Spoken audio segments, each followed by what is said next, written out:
Hello friends, आप सभी बहुत अच्छे से हैं। मैं ऐसे उम्मीद करता हूँ। आज मैं परमेश्वर को धन्यवाद देना चाहूँगा कि उसके अनुग्रह से आज मेरा जन्मदिन है। आज 29 Feb, it's leap year. My birthday generally used to come once in 4 year. 4 साल में एक बार मेरा बर्थडे आता है। लास्ट बर्थडे वाज ऑन 2020 में था। अब आज 2024 में आया है और अगला बर्थडे 2028 में आएगा। परमेश्वर की सच में ये बहुत एक अमेजिंग एक ब्लेसिंग है कि ऐसे यूनिक डे मेरा बर्थडे आया है। और आप सबकी ब्लेसिंग्स, आप सबका प्यार, आप सबकी प्रेयर्स मैं चाहूँगा। और आज एक वीडियो मैं आप सबके सामने रखना चाहूँगा। आप सब ने वो नीले रंग की बाइबल तो देखी होगी, है ना? नीले रंग की वो नया नियम, गिडियंस की बाइबल। जब हम ने पहली बार यीशु मसीह को जाना था, नए नए विश्वास में आए थे, तो सबसे पहले वही नीली बाइबल ने हमारा, जब कह सकते हैं, एक आधार जो है परमेश्वर के साथ रखा था। और हमने परमेश्वर को गहराई से सबसे पहले उसी बाइबल के द्वारा जानना शुरू किया था। तो आज मैं आपको बताना चाहूँगा कि वो जो बाइबल है, आज उसने हज़ारों, लाखों, मैं कहूँगा करोड़ों लोगों की ज़िंदगियाँ बदली हैं। और आपको पता है, आप चाहे इंडिया में किसी होटल में आप घूमें, आप देखेंगे इंडिया में और इंडिया के बाहर जितनी भी होटल्स हैं, आपको वहाँ पर कमरों में ये इवन बाइबल आपको मिल जाएगी। तो इसके पीछे की कहानी क्या है? ये ऐसा कैसे हुआ कि बाइबल इतने लार्ज स्केल पर डिस्ट्रीब्यूट होना शुरू हुई? इवन होटल्स के कमरों में भी ये विशेष तौर पर आपको मिल जाती हैं। तो इसके पीछे एक बहुत ही अमेजिंग स्टोरी है। जो फाउंडर हैं गिडियंस के, गिडियंस बाइबल आपने सुना होगा। ये 1908 में इसकी शुरुआत हुई थी, इस मिशन की। इसमें दो बेसिकली पार्टनर्स हैं, जिसमें से एक जो उनके फाउंडर हैं, उनके साथ जो वाक़या घटा था वो मैं आपको बताना चाहूँगा। एक बार वो जर्नी कर रहे थे, और जब जर्नी कर रहे थे तो रात को जब वो थक गए तो किसी होटल में उन्होंने आसरा लिया।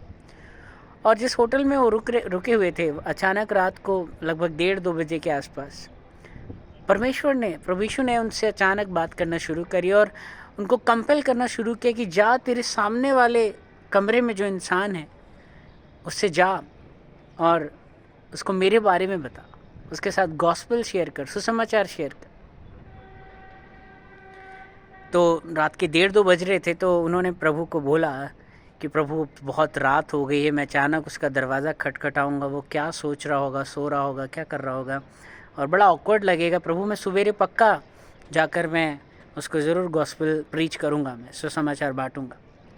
और इस तरीके से उन्होंने प्रभु की आवाज़ को अनसुना किया, लेज़ीनेस थोड़ी सी दिखा दी। और लगभग 4-5 बजे के आसपास, जब सवेरे होने वाली थी, अचानक उनको होटल में बहुत ज़्यादा शोर सुनाई देता है और देखते हैं कि पुलिस आई हुई है। और सामने वाले कमरे में जो व्यक्ति था, जहाँ प्रभु यीशु उस फाउंडर को कंपेल कर रहे थे कि जाओ और उसे मेरे बारे में बताओ, शेयर गॉस्पेल विथ हिम, और वो नहीं गए। और पता चलता है कि रात को ही उसने पंखे पर लटक कर, उसने अपनी जान दे दी, उसने फांसी लगा ली।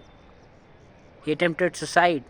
और इतना ज़्यादा उनके दिल को आघात पहुंचा, इतनी ज़्यादा उनको डिसअपॉइंटमेंट हुई, वो निराश हुए कि काश मैं उसको प्रभु यीशु मसीह के बारे में आज बताता, और वो यीशु को अगर एक्सेप्ट कर लेता तो हो सकता है उसकी जान बच जाती। आज उसकी आत्मा नर्क में नहीं लेकिन हेवन में होती।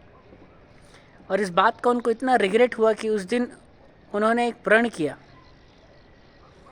कि आज के बाद से ये जो परमेश्वर का जो वचन है, कलाम, ये न सिर्फ भारत में लेकिन भारत के हर